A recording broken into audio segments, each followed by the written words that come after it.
Friend देखिए, आज हमारी डेट है 21 दिसंबर 2021 और आज DSSB की तरफ से ये लोगो दिख रहा होगा आपको।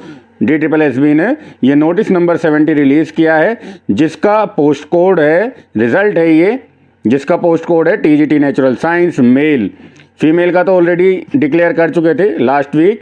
आज post code 35/21 35/21 TGT natural science male का रिजल्ट आज डिक्लेयर कर दिया गया है DSSB की तरफ से और कॉल की गई है इडोजियर की। देखिए, यदि आपको इस रिज़ल्ट की PDF फाइल चाहिए तो आप वीडियो के डिस्क्रिप्शन से उसको डाउनलोड कर सकते हैं और साथ ही साथ इडोजियर किस प्रकार से आपको फिल करना है उसकी पूरी वीडियो हमने एक सेपरेट वीडियो बना रखी है, जो आपको वीडियो के डिस्क्रिप्शन पर अवेलेबल है। आप उसको ज़रूर देखिएगा ताकि आप अपना इडोजियर अच्छे से फिल कर पाएँ। चलिए, इडोजियर कॉल करने के लिए क्या कट ऑफ है उसको देख लेते हैं। ये देखिए, EWS 101.82, unreserved 108.15, OBC 70.50, SC 86.09, ST 73.55 और PWD 63.26। ये आपके सामने कट ऑफ दे दी गई है। जिन साथियों के नंबर कट ऑफ से ज़्यादा हैं वो शॉर्ट लिस्ट कर दिए गए हैं और उनके पास ईमेल और मैसेजेस कर दिए गए हैं। जो उनका रजिस्टर्ड नंबर है उस पर ईमेल भी गया है, मेल आईडी पर आपकी, और SMS के द्वारा आपको इन्फॉर्मेशन दे दी गई है कि आप you are congratulation, you are short listed and complete the procedure of e dossier. ऐसा आप सभी लक्की कैंडिडेट को ईमेल और SMS आ चुका है। आपको बहुत बहुत मुबारक हो। चलिए, अब हम आगे की बात करते हैं। साथियों, यहाँ पर हम बात करते हैं टेंटेटिव, जो बात करने आए हैं टेंटेटिव जो कट ऑफ रहने वाली है वो क्या रहेगी उसकी बात करते हैं। आइए पहले इस रिज़ल्ट को एनालाइज कर लें। रेशो देख लेते हैं कितनी।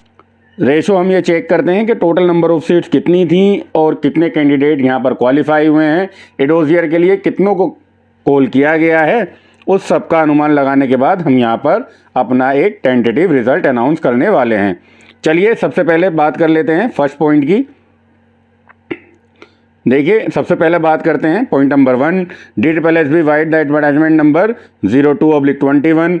जो एडवर्टाइजमेंट निकाला गया था 02/21, टोटल नंबर ऑफ सीट थी यहाँ पर 1040, 1040, जिसके अंदर कैटेगरी वाइज सीट हैं EWS की 29, अनरिजर्व की 482, OBC की 242, 242 और SC की हैं 198, 198, ST की 89, 89, एकम 90 और यहाँ पर VH और OH की 20 और 22 सीट्स अवेलेबल हैं TGT नेचुरल साइंस मेल की। पोस्ट कोड है 35/21, directorate of education GNCT of Delhi की ये सीट्स हैं, जिसका ब्यूरो ऊपर दिया गया था।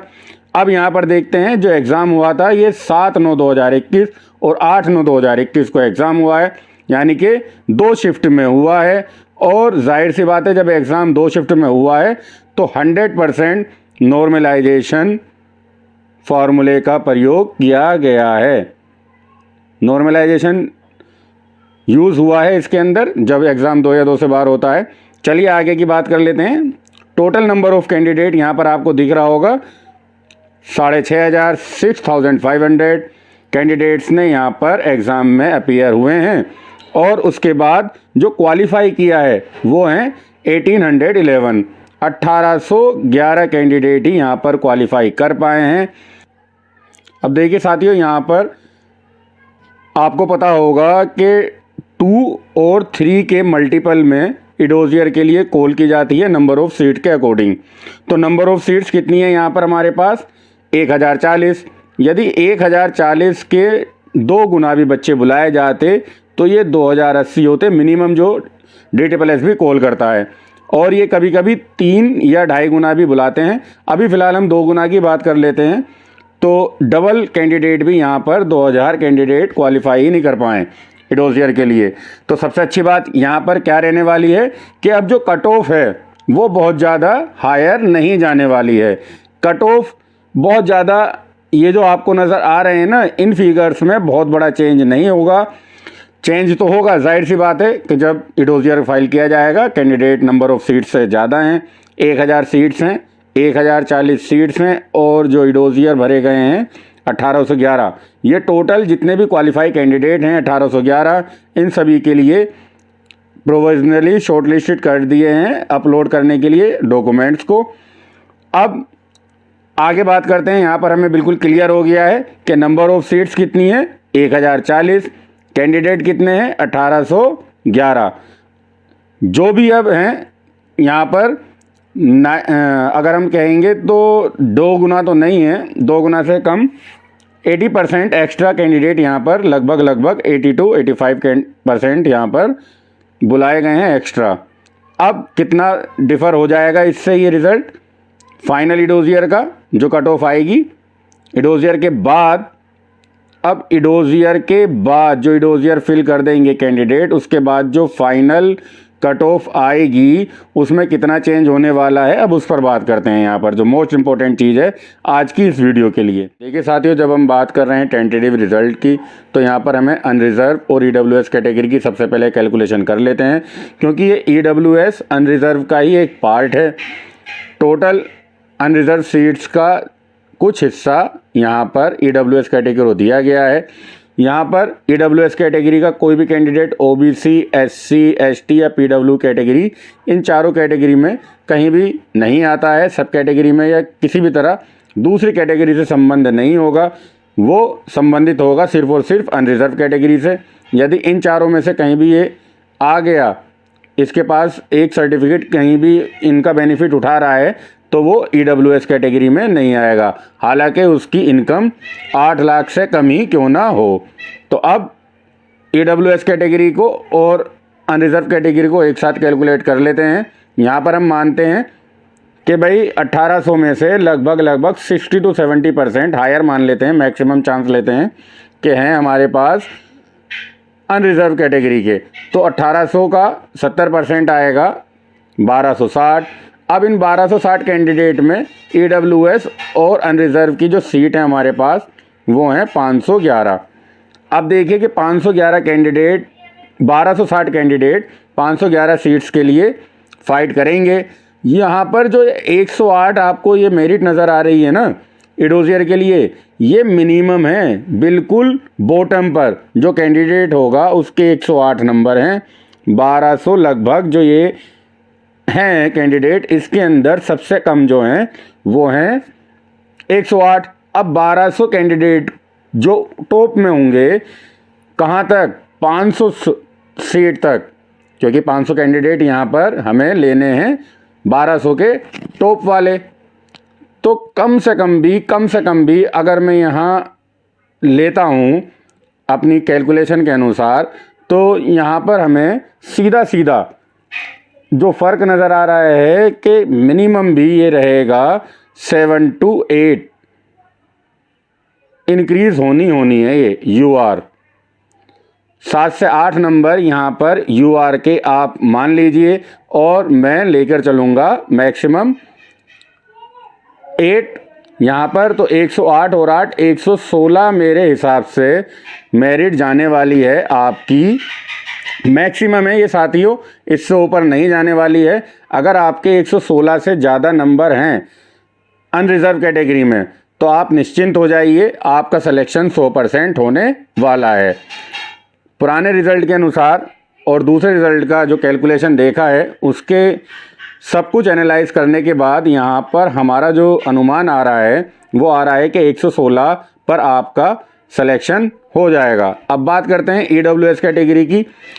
ये 511 जो हमारे पास कैंडिडेट थे, यदि 116 तक अनरिजर्व में आ गए तो नीचे के जो थोड़े से 29 सीट्स के लिए कितने नंबर घट सकते हैं आप बताइए।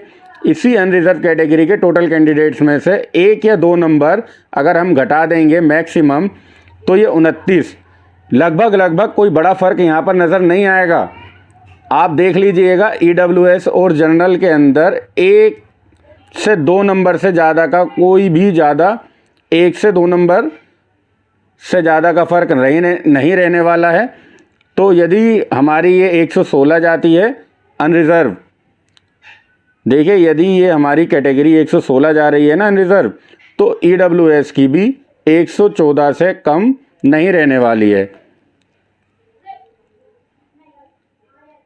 अब बात कर लेते हैं ओबीसी की। तो यहाँ पर ओबीसी कैटेगरी के लिए 70 यानी कि जो मिनिमम क्राइटेरिया है डबल, यदि आप माने ना साथियों कि भाई ओबीसी के लिए जो कट ऑफ इन्होंने डोजियर जो फाइल करवाया है 242 हैं, इसको आप मान लीजिए 242 को 250 मान लीजिए, और डबल यहाँ पर इडोजियर फाइल कराए गए 500 कैंडिडेट के। 500 कैंडिडेट के यहाँ पर इडोजियर जब फाइल होंगे ओबीसी के लिए 70 पर, जो मिनिमम क्राइटेरिया है डबल कैंडिडेट इन्होंने कॉल कर भी लिए, तो अब यहाँ पर कितनी हायर जा सकती है ये लिस्ट, ये बात करती है मैटर। 250 कैंडिडेट 242 हैं, चलो एग्जैक्टली ले लेते हैं, और हमने जो माना मैक्सिमम जो कैंडिडेट हैं वो 500 हैं। अब आप ये मान लीजिए इसमें से आधे तो सिलेक्शन पाएंगे। अब 70 में से कितने कैंडिडेट 70 से ऊपर जा सकते हैं? तो ओबीसी जो केवल और केवल दिल्ली के लिए वैलिड होता है, यहाँ पर मेरिट बहुत ज़्यादा नहीं जाने वाली है, इस चीज़ का ध्यान रखिएगा। ओबीसी में सबसे कम फाइट होती है, क्योंकि यहाँ पर ये केवल और केवल दिल्ली के ही कैंडिडेट ओबीसी कैटेगरी में आते हैं और इन्हें बहुत बड़ा बेनिफिट मिलता है अदर कैटेगरीज़ के मुकाबले, इस चीज़ का ध्यान रखिएगा। तो यहाँ पर मेरा जो अनुमान है ओबीसी सीट्स के लिए maximum two maximum 3 to 4 number से ज़्यादा फ़र्क नहीं आएगा। 3 to 4 हायर जा सकती है, वो भी मैक्सिमम, मिनिमम नहीं है ये, मैक्सिमम 3 to 4। तो अगर किसी कैंडिडेट के यहाँ पर मेरे हिसाब से 74 के आसपास नंबर हैं, 74.5 आएगा अगर 4 ऐड करते हैं, यदि 74.5 नंबर हैं तो 100% उसका सिलेक्शन ओबीसी में होगा ही होगा, इस बात से आप निश्चिंत रहें। ठीक है साथियों, बात कर लेते हैं अब एससी कैटेगरी की। देखिए एससी कैटेगरी और ओबीसी में आपको यहाँ फ़र्क नज़र आ रहा है ना, जो मैं भी आपको बता रहा था दिल्ली और ऑल ओवर इंडिया। जब ऑल ओवर इंडिया से एक कैटेगरी में कैंडिडेट आएंगे तो हायर होगी। यहाँ पे सीधा सीधा आपको दिख रहा है 16 नंबर का फ़र्क नज़र आ रहा है एससी कैटेगरी में। अब ये और भी हायर जाएगी इन कंपैरिजन ऑफ ओबीसी, क्योंकि यहाँ पर जो कैंडिडेट हैं वो बहुत ज़्यादा होने वाले हैं ओबीसी के कंपैरिजन में। एससी की सीट भी यहाँ पर अच्छी खासी हैं, 198 हैं। तो 198 के लिए यदि 200 सीट्स हैं यहाँ पर और इडोजियर 400 कैंडिडेट आ रहे हैं, मगर वो ऑल ओवर इंडिया से होंगे, दिल्ली की तरह नहीं होंगे, तो इसकी सीट्स एससी की कम से कम 6 प्लस में यहाँ पर नंबर जाने वाले हैं। तो जिन कैंडिडेट के 92 नंबर्स हैं एससी कैटेगरी में 92 फाइनल जाएगा, लगभग जो मैक्सिमम है 92 पर सिलेक्शन 100% होने वाला है। और बात कर लेते हैं अब एसटी कैटेगरी की। देखिए एसटी कैटेगरी में number of candidate in comparison of OBC and SC के मुकाबले बहुत कम होते हैं, तो यहाँ पर कंपटीशन बहुत कम है। हर कैटेगरी का अपना अपना एक फंडा है, उसी के हिसाब से डोजियर मंगाए जाते हैं और फाइनल कट ऑफ भी डिसाइड होती है। तो इसका आपस में कोई संबंध नहीं है कि अगर अनरिजर्व में इतने बड़े हैं तो ओबीसी में भी उतनी हाई जाएगी। तो एससी कैटेगरी का जो हमने अभी फाइनल किया है उसका एसटी से कोई संबंध नहीं है, इस चीज़ का ध्यान रखिएगा। और एसटी कैटेगरी में भी कोई ज़्यादा फ़र्क नज़र नहीं आएगा। यहाँ पर आप देख लीजिएगा, हो सकता है कि एसटी की कुछ सीट्स खाली रह जाएं, क्योंकि ये पूरी कैटेगरी भर नहीं पाती है कभी भी। यहाँ पर अच्छी खासी सीट्स हैं, 89 सीट्स हैं लगभग एसटी की, जो बड़ा मुश्किल है भर पाना। तो यहाँ पर आप मान लीजिए कि ये अगर आपके नंबर 76 हैं एसटी में, तो बल्ले बल्ले है, आपका सिलेक्शन 100% होने वाला है। बात कर लेते हैं पीडब्ल्यूडी की। तो PW candidate all over India के होते हैं और अच्छी खासी तादाद में इन कंपैरिजन ऑफ सीट्स, क्योंकि पीडब्ल्यूडी की सीट्स में देखिए मैं आपको दिखा देता हूँ, ओनली यहाँ पर 20 हैं, कैटेगरी में डिवाइड भी कर रखा है। तो यहाँ पर थोड़ी सी हायर हो जाती है पीडब्ल्यूडी की जब ऑल ओवर इंडिया के फिज़िकली हैंडीकैप कैंडिडेट इसमें अप्लाई करते हैं। तो इन कंपैरिजन ऑफ सीट्स के यहाँ पर अच्छे खासे कैंडिडेट हमें देखने को मिल जाते हैं। और एज पर द अगर हम कंपैरिजन करें लास्ट रिजल्ट के अनुसार तो ये अराउंड 70 तक सेफ जोन है। यदि आपके 70 मार्क्स हैं पीडब्ल्यू कैटेगरी में तो आप बिल्कुल सेफ हैं। देखिए पॉइंट नंबर 6, यहाँ पर DSSB ने अपना जो मिनिमम क्राइटेरिया है 2013 का जर्नल और EWS के लिए 40, OBC के लिए 35 और SC ST कैटेगरी के लिए 30, यहाँ पर एक बार फिर से वो इस नोटिस में बताया है। और कैंडिडेट्स को अलग अलग क्वालिफाई करना था, इसमें वो इन्होंने बता दिया है। और जिनके मार्क्स क्वालिफाई करे हैं उनको इन्होंने शॉर्टलिस्ट करके इडोजियर अपलोड करने के लिए बोल दिया है। अब इडोजियर के लिंक जो हैं वो कब से खुलेंगे? 24/12/2021 से 7/1/2021 तक। यहाँ पर आपको 15 दिन दिए जाते हैं इडोजियर फाइल करने के लिए। तो सभी साथी इडोजियर ज़रूर फाइल करें, इसमें कोई भी कोताही ना बरतें। इडोजियर फाइल नहीं करोगे तो कैंडिडेचर बिल्कुल कैंसिल कर दिया जाएगा। इडोजियर भरते में कोई भी गलती हो जाती है तो आपको रिकॉल किया जाता है। यदि इडोजियर फिल नहीं करोगे तो कैंडिडेचर डायरेक्ट कैंसिल हो जाएगा, कोई सुनवाई नहीं है। इस चीज़ का हमेशा याद रखिएगा। मस्ट है करना इडोजियर, अदरवाइज आपके सामने होगा आपका रिज़ल्ट। और बाकी की बातें जो एज पर सभी रिज़ल्ट में सेम रहती हैं कि भाई अगर इडोजियर नहीं भरा तो कैंडिडेचर आपका बिल्कुल कोई पॉसिबिलिटी नहीं है, बिल्कुल कैंसिल कर देना है। और जो भी आपका इससे संबंधित नेचुरल साइंस से संबंधित पेंडिंग कोर्ट केस होंगे वो चलते रहेंगे और उनको ही मान्य होगा। यदि कोई बाद में आके किसी भी कोर्ट का कोई फैसला आ जाता है इसमें कोई केस चला तो, और यदि कोई गलती हो जाती है रिज़ल्ट बनाने में तो उसको बाद में भी देखा जाएगा। तो आशा करता हूँ साथियों ये वीडियो आपको पसंद आई होगी। पसंद आई हो तो वीडियो को लाइक ज़रूर करना और चैनल को सब्सक्राइब करना मत भूलना, ताकि सभी तरह की अपडेट आपको समय पर मिलती रहें। वीडियो देखने के लिए बहुत बहुत धन्यवाद आप सभी का। वीडियो का डिस्क्रिप्शन काफ़ी महत्वपूर्ण होता है, जिसमें हम वीडियो से संबंधित अन्य सभी तरह की बातें उसमें ज़रूर शेयर करते हैं जो वीडियो से संबंधित होती हैं और आपके लिए बेहद ज़रूरी होती हैं। तो वीडियो का डिस्क्रिप्शन देखना मत भूलना साथियों। वीडियो देखने के लिए बहुत बहुत धन्यवाद आपका।